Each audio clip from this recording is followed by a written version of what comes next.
Hi, I'm Eduardo Neret with Campus Reform, and today we're at the University of Maryland to find out what students think about the 70th anniversary of Communist China. So today's the 70th anniversary of the Communist Party in China. How do you feel about that? That's pretty crazy. That kind of explains like how long it's been since they've dominated China. I'm really not sure. I don't have any feelings about it, really. I don't know how I feel about it. I don't know what to say about that. I don't know much about it. I'm not really sure how to answer that. I think we should be proud of that and happy about that.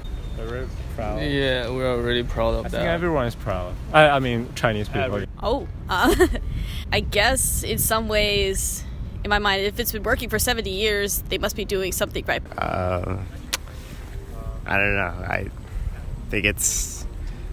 That's very exciting for China. Kind of works for them, but it also seems a little problematic. Pretty somber, I guess. A lot of people have been living in poverty because of Mao's revolution. Do you know who the most notorious communist leader in China was? Mao. I don't. No. Is it Mao Zedong? Is it Mao Zedong?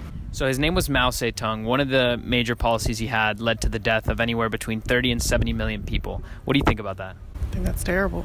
And do you know what the biggest criticism about him is, what he was responsible for? No. What do you think of Chairman Mao? Like I said, don't know too much about it, but... He's our leader. Do you know anything about Mao Zedong? I've heard that name before. Do you know how many people Mao Zedong killed? I've heard that he done some bad things, but also done some good things. What are some of the good things that maybe come to mind when you hear about what Chairman Mao used to do?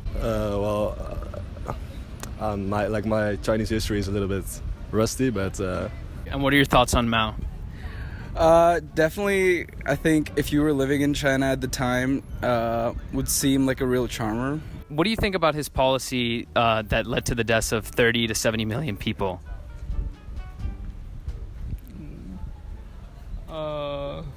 Didn't he kill a couple million of landlords or something like that? Well, I think the issue is not that easy. It's too simplistic to say it is his fault or to cause the death. Yeah, horrible person. Definitely up there and amongst the scumbags of humanity.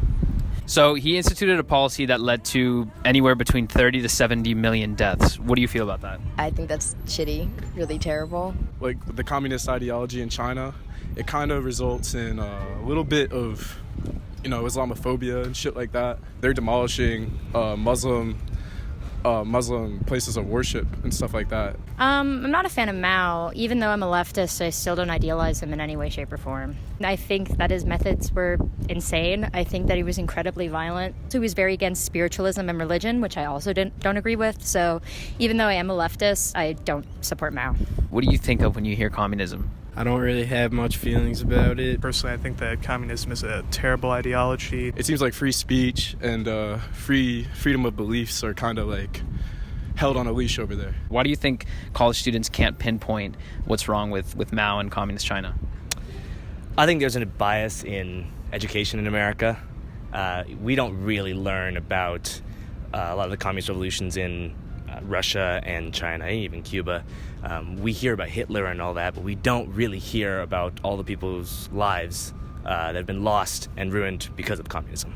You guys on your campus have what's called the Confucius Institute. It's an academic center that has been accused of, pushing Chinese propaganda because the center basically runs on funds from the Chinese government. Our intelligence agencies have accused these institutes of pushing propaganda, perhaps even harboring spies.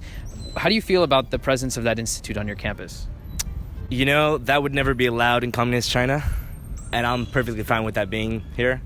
They should be able to say whatever they want to say, even if I disagree with it, as long as I can say what I want to say. Does the presence of that institute bother you on campus? I mean, I don't know anything about that institute, and I don't think I could comment on it. On your guys' campus, you have what's called the Confucius Institute. How do you feel about the presence of that institute on your campus?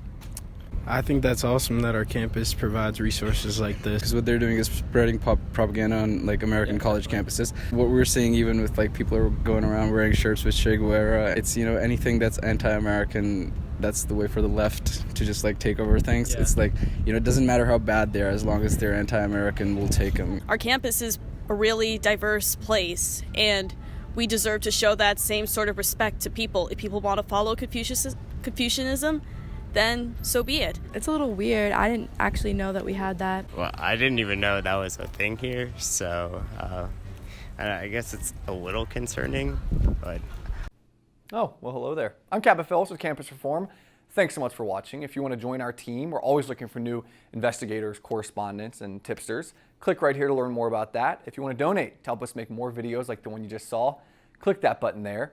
And if you want to be among the first person to see all of our new content, click that subscribe button right over there. Thanks so much. Hey, I didn't hear you click anything. Did they click one yet?